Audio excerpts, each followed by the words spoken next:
Pessoal, sejam bem-vindos a mais um podcast do Emergência Raiz, mais um Pod Raiz. Hoje nós vamos falar sobre emergências hipertensivas, sobre pressão alta no pronto-socorro. Eu sou Leonardo Goltara, eu sou médico emergencista, aqui comigo a super, mega, ultra, ela, a única, Luísa Brown. Bem-vinda, Luísa. Obrigada, Léo. Tudo bem, gente? E aí a gente vai falar sobre esse tema que é tão importante, porque... Cara, quem nunca atendeu 5, 10, 20 casos de pressão alta em um único plantão de PS? Isso é muito comum e as pessoas ficam bem confusas às vezes de como manejar. Se a gente faz isso como emergência hipertensiva, como urgência hipertensiva, dá captopril, dá niprid, bota sublingual, faz isso, faz aquilo. E a gente vai tentar desmistificar um pouco para vocês isso hoje. Tem chegado muito paciente hipertenso nos seus plantões, Luísa? Como é que tem sido isso? Todos os dias, Léo. Eu acho que emergências, urgências, pseudocrises hipertensivas são uma das queixas mais comuns mesmo no pronto-socorro e no departamento de emergência. E quanto à condução desses casos, você tem conseguido ver uma aplicabilidade ali... pé da letra do que a gente vê nos livros de emergência para o pronto-socorro? Você acha que aquilo está sendo aplicado adequadamente? E o que está eventualmente falhando? Se é a galera que não conhece, se é a estrutura do PS que não permite? Como é que tem sido a sua impressão sobre isso? Eu acho que de tudo um pouco, Léo. Eu acho que um dos dificultadores, assim, do pronto-socorro é a superlotação, que dificulta o raciocínio, e aí eu concordo com as pessoas que têm essas demandas no pronto-socorro, mas ao mesmo tempo eu sinto que não existe um equilíbrio. Muitas pessoas subestimam a hipertensão e muitas vezes liberam esses pacientes graves para casa, e outras superestimam tratando de formas aí mais agressivas e tendo um desfecho pior para o paciente. Então, acho que para a gente começar a falar desse assunto, seria legal a gente definir, né? Que eu acho que ajuda a galera guiar esse raciocínio quando recebe um paciente com hipertensão no pronto-socorro. E aí eu queria até que a gente conversasse um pouquinho sobre os conceitos de urgência, emergência e de pseudocrise hipertensiva. Bom, vamos lá. Vamos começar pelo mais importante, o que é mais grave. O que é uma emergência hipertensiva? Emergência hipertensiva é uma crise de pressão alta que cursa com lesão aguda de órgão-alvo. Lesão aguda, não lesão crônica, né? Lesão crônica, a hipertensão sempre causa. Mas é lesão aguda de órgão-alvo. E o que é órgão-alvo? É aquilo clássico, que está no livro. Cérebro, então uma crise hipertensiva com uma lesão de cérebro, por exemplo, um AVC, uma crise hipertensiva com AVC é uma emergência hipertensiva. Uma lesão aguda de órgão-alvo, coração, um pico hipertensivo com infarto, com síndrome coronariana aguda, é uma emergência hipertensiva, com dissecção de aorta, falando de outro órgão, da aorta, é uma emergência hipertensiva. Uma crise hipertensiva com hemorragia de retina é uma emergência hipertensiva. Uma crise hipertensiva... E aí vem as crises hipertensivas que são emergências, né? Gestantes, edema agudo de pulmão, eclâmpsia, pré-eclâmpsia, lesão renal aguda, encefalopatia hipertensiva. Essas crises, elas são emergências hipertensivas, elas devem ser tratadas com rigor e com emergência dentro da sala vermelha e, no segundo momento, dentro da terapia intensiva. No outro extremo, a gente tem as pseudocrises hipertensivas. As pacientes que chegam com pressão alta no pronto-socorro, sei lá, 17 por 105, 170 por 105. E não tem sintoma de nada. Não, assintomático, eucárdico, eupneico, afebril, pulmão limpo, não tem queixa de nada. Ele está queixando, sei lá, de cefaleia. Lúcido, orientado, tudo bonitinho. Esse paciente, a cefaleia não é consequência da pressão alta. Pelo contrário, é comum que a pressão alta seja consequência da cefaleia. O paciente está mal e a pressão sobe. Como é que trata isso? Trata o problema de base, trata a cefaleia, a enxaqueca, trata... Enfim, A dor, né? A dor. Nós já tivemos um episódio aqui sobre cefaleia que nós já fizemos. Sim. E no meio termo, entre a emergência com lesão aguda de órgão-alvo e a pseudocrise, que é uma pressão alta, mas que não tem nada para órgão-alvo nem demais, a gente tem as urgências hipertensivas. Tem autor que defende que isso nem existe. O que é uma urgência hipertensiva? É um paciente que não tem lesão aguda de órgão-alvo, que você não está conseguindo localizar nenhuma lesão aguda, mas ele tem um pico hipertensivo muito significativo. Geralmente, os livros vão falar, a literatura vai falar de uma sistólica acima de 180 ou uma diastólica acima de 120. E essa urgência hipertensiva, ela tem um manejo, talvez o mais polêmico de todos, o mais difícil da gente definir de todos esses aí. Eu acho assim, no pronto-socorro, a partir do momento que a gente consegue definir um pouco melhor isso, né? A gente consegue direcionar a nossa história clínica e o exame físico para poder, enfim, tratar esse paciente, né, Léo? E aí tem algumas peculiaridades que a gente pode colher dessa historinha, desse exame físico de cada paciente. Sim, a gente precisa fazer a história e o exame físico procurando por sinais de lesão aguda de órgão-alvo. Exato. Então, o paciente chegou com crise hipertensiva, você vai fazer um exame neurológico procurando déficit focal, um exame neurológico de AVC. Você vai olhar as pupilas, você vai... Então, aperta, mexe o braço, mexe a mão, mexe a perna, mexe a outra perna, olha as pupilas, vê se o nível de consciência está adequado, se está lúcido orientado no tempo e no espaço. Beleza, você... Acho que aquele ABCDE do paciente grave resolve. Isso aí, você grosseiramente já fez uma investigação rápida sobre AVC e sobre encefalopatia hipertensiva. Tá numa crise hipertensiva, você vai auscultar, ver se tem dor torácica, se tem alguma coisa, vai fazer um eletrocardiograma para procurar um copo de água, né? Um copo d'água não te nega para ninguém, para eventualmente procurar uma coronariopatia aguda, vai medir a pressão nos 2 braços e vai palpar os 4 pulsos, procurando por uma eventual dissecção de aorta. E eu não dava atenção para isso, tá, Léo? Até pegar uma dissecção de aorta. Sério? Sério. A gente tem, aí nos nossos estágios, né, a gente tem uma staff que cobra muito isso, principalmente no nosso estágio de cardiologia. E a gente não tem muito costume, eu acho que pelo tempo do atendimento do PS, mais correria e tudo. E aí um belo dia tinha assimetria de pressão, tinha assimetria de pulso e a gente diagnosticou uma dissecção aguda de aorta. Bonito o diagnóstico. Não é bonito ter dissecção de aorta não, mas o diagnóstico é bonito. Então, assim, e é rápido, gente, percebam. Fazer um exame físico, vendo se tudo mexe, olhando as pupilas, se está lúcido orientado, se está com consciência Glasgow 15, medir pressão nos 2 lados, medir os 4 pulsos, cara, é muito rápido fazer isso. Aí você vai auscultar o pulmão, ver se crepita, não crepita, se tem algum sinal de edema agudo, sabe? Se vai perguntar se está grávida ou não está grávida, para pensar em eclâmpsia. Vai fazer alguma pergunta sobre urina, se está urinando bem, se está normal, e pronto, você basicamente fez um rastreio de anamnese e de exame físico sobre lesão aguda de órgão-alvo. E aí tem uma lesão aguda de órgão-alvo que é a mais complicada de todas a gente acessar, mas ela é muito importante, ela está no órgão nobre, que é a retinopatia hipertensiva. Porque para você conseguir fazer isso adequadamente, você precisaria fazer de forma ideal uma fundoscopia, um fundo de olho, coisa que a gente sabe que não é acessível na maioria imensa das UPAs, das unidades que a gente tem, que quando tem o oftalmoscópio, não tem quem sabe usar. Não adianta ter o oftalmoscópio. Eu sei usar. Quantos fundos de olho você fez na vida? Fiz 2 no meu estágio da graduação. Pô, não sabe, não tem experiência. Você tem que ter uma pessoa rodada ali em fundo de olho para a gente conseguir acreditar nisso. Alternativamente, poderíamos falar em ultrassom da bainha do nervo óptico, procurando papiledema. Mas, cara, aí cai no mesmo problema. Talvez tenha menos comum ainda do que o oftalmoscópio. Talvez tenha menos gente ainda que saiba fazer isso. Então, assim, a gente fica com bastante dificuldade de acessar a retina.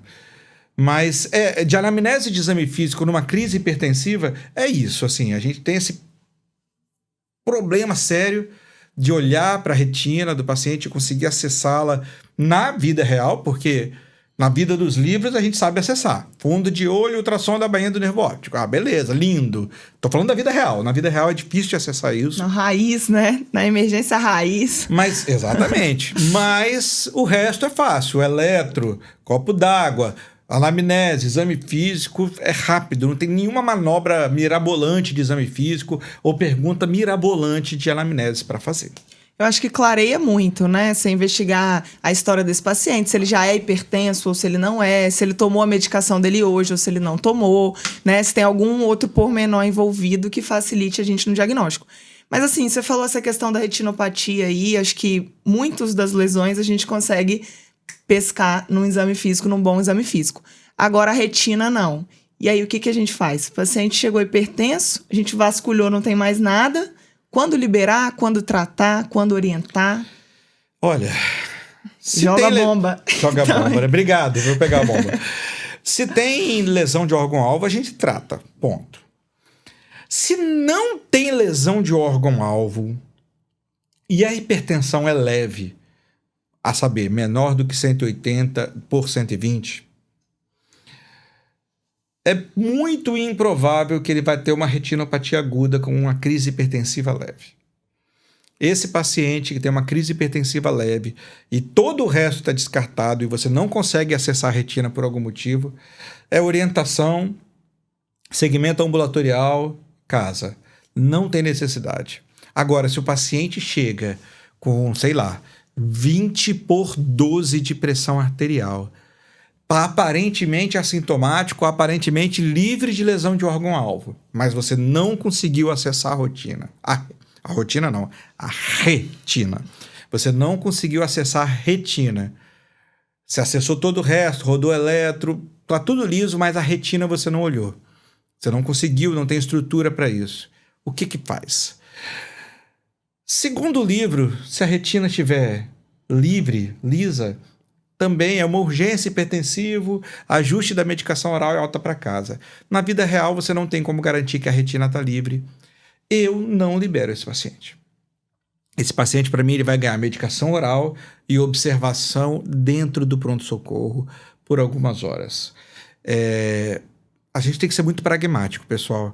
Se você libera um paciente com 20 por 12 para casa e dá tudo certo, vamos falar, doutor Leonardo, herói. Que bonitinho, você rodou o PS, você fez uma gestão de leito, o PS ficou vazio, foi tão humano, não você segurou o paciente aqui no pronto-socorro, olha que médico maravilhoso.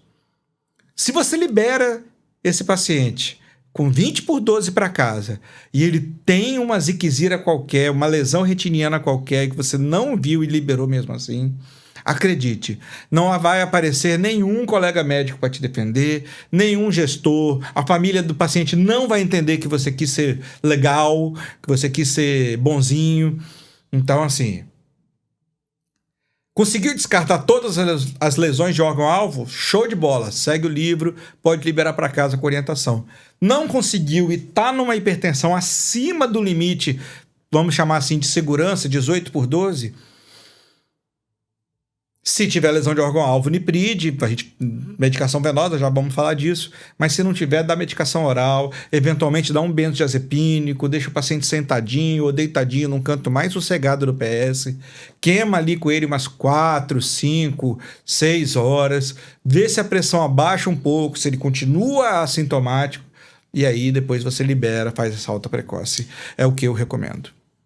É isso, eu concordo também, Léo. E a gente tem opção, né, dentro das UPAs, eu acho que nos PAs mais abastados aí, a gente tem opções, sim, de medicações via oral, né, que tem um tempo de meia-vida aí curta, que ajudam a gente controlar essa pressão desse paciente e não segurar tanto tempo ele ali no pronto-socorro, mantendo aquela observação e dando tranquilidade até pra gente, né? Sim, qualquer birosca, qualquer cantinho de atendimento nesse país vai ter um captopril, por exemplo, que deve ser feito oral, tá, pessoal? Não é sublingual. Captopril deve ser feito oral. E não é enalapril, não é lisinopril, não é ramipril, é captopril. O velho captopril. Porque captopril, ele é o agente antihipertensivo em si. Ele não é prodroga, não precisa ser metabolizado, nada disso. Captopril, oral. Eventualmente, você pode usar, inclusive, outras drogas que são orais também, nada de sublingual, para fazer essa primeira medicação, que pode ser, eventualmente, hidralazina ou, quiçá, cloridina. Mas eu não gosto, não. Eu gosto de captopril mesmo. Eu acho que oral. captopril resolve, a grande maioria. E um cantinho silencioso, se possível. Eventualmente, um meio miligrama de clonazepam, deixa ele quietinho ali, deixa relaxar. Se tiver com dor, se tiver suspeita de ser uma pseudocrise hipertensiva, faz o captopril, um pouquinho de clonazepam, faz o analgésico, uma dipirona para cefaleia, alguma coisa desse tipo, e deixa ele quietinho no cantinho. E se você identificou alguma lesão de órgão-alvo, né, ou um pico hipertensivo desses mais preocupantes, que a gente não conseguiu baixar, às vezes, com a medicação oral mesmo, a gente pensar aí nas emergências hipertensivas, né? Se tem lesão aguda de órgão-alvo, infarto, edema agudo, AVC, dissecção de aorta, eclâmpsia, não tem jeito, gente. Sala vermelha, UTI, medicação antihipertensiva na veia. E aí, assim, para ficar fácil, qual que é a grande escolha de medicação antihipertensiva na veia? Nitroprusiato de sódio. Nipride. Nitroprusiato de sódio. Essa é a escolha universal. Exceções tem, mas assim, grava. Escolha universal, Nipride. E aí você vai depois pensar nas exceções, quando o Nipride talvez não seja a primeira escolha. Exatamente. E aí a gente tem a opção, né? Isso aí, acho que Nipride é disponível em qualquer UPA. Barato. E o que eu sempre falo, assim, além da gente pensar nos antihipertensivos venosos, é lembrar que a gente é associado a ele, vamos entrar novamente com os antihipertensivos orais, né? Sim. Pensar a partir do momento que a gente inicia uma droga vasoativa, né? Se a gente pensar no Nipride, se a gente iniciou, a gente precisa já pensar nesse desmame. E aí entrar com as medicações orais, né? Esse paciente aí, muitas das vezes, né? Nos PAs e nas UPAs, a gente vai ter que abrir chamado com o SAMU para poder regular eles, tá? E pensar no desmame com os antihipertensivos orais até atingir os alvos, a depender do que a gente está pensando. Exato. Lembrar que o primeiro grande alvo é não baixar demais a pressão no primeiro momento. Você só quer tirar da crise. Então, emergência hipertensiva, via de regra, a gente baixa 20% a 25% da PA ali no primeiro momento, tá? Aí os próximos alvos, os alvos de segundo momento, vai depender do que está acontecendo. Se for AVC, é um alvo até um pouco mais alto. Se for um infarto, é um alvo mais baixo. Se for uma dissecção de aorta, talvez seja um alvo mais baixo ainda. Mas o alvo de primeiro momento, 20% a 25% da pressão arterial inicial em usando Nipride. E tem as exceções, né? Eu acho que vale a pena falar, né, Luísa? Fala nossas exceções aí. Treinamos aqui, tá? Antes de começar esse podcast. Fala pra nós aí, Léo. Não, gente, eu tava aqui tentando simplificar o raciocínio aqui, batendo papo com a Luísa. Cara, como é que a gente faz? É Nipride pra todo mundo, tá, pessoal? É Nipride. Quando é que você não usa Nipride como primeira droga antihipertensiva de escolha venosa? Se for grávida com eclâmpsia ou com pré-eclâmpsia, a droga antihipertensiva venosa de primeira escolha é hidralazina venosa. Então, essa é uma exceção. Outra exceção, se for dissecção de aorta. Dissecção de aorta talvez até ganhe o Nipride, mas a primeira droga na dissecção de aorta é um beta-bloqueador venoso, via de regra labetalol, tá? Então, labetalol na dissecção de aorta. E a terceira exceção é nas coronariopatias agudas, no qual a gente vai dar preferência para nitroglicerina, o tridil, nitroglicerina no lugar do nitroprusiato, tridil no lugar do Nipride. Essas talvez sejam as 3 grandes exceções na qual o Nipride não seja a primeira escolha. Então, fica mais ou menos isso. Emergência hipertensiva, tem lesão de órgão-alvo, Nipride 25% da PA, no primeiro momento. Exceção, grávida, dissecção de aorta, coronariopatia aguda. Qual que é a meta num segundo momento? A meta num segundo momento depende. Depende do que está acontecendo, qual é a lesão de órgão-alvo, o que o paciente está passando. Exatamente. Acho que é isso, Léo. Acho que a gente deu uma simplificada aí pra galera. Eu gostei. Também gostei. Se você gostou e quer saber mais sobre emergências hipertensivas, sobre Luísa Brau, sobre mim, sobre o Emergência Raiz, sobre qualquer coisa, mande uma DM pra gente, clica na caixinha do Spotify, manda um pombo correio, um tapete voador, faz um sinal de fumaça, faz qualquer coisa, manda um zap, manda um hello, um snap, sei lá. Estaremos aqui, né, Léo? Estaremos aqui, a gente responde a todos. É um prazer ter vocês com a gente e mandem sugestões, a gente tem publicado toda semana e pretendemos continuar assim. O Pod Raiz está aqui para desembolar a vida de vocês, falando da vida real, da vida raiz, sempre embasada no que está no livro, mas sabendo que aquilo que está no livro não vai conseguir ser aplicado em todo e qualquer lugar. Então é isso. Um beijo e vemos vocês no nosso próximo episódio. Um beijo, até a próxima, galera.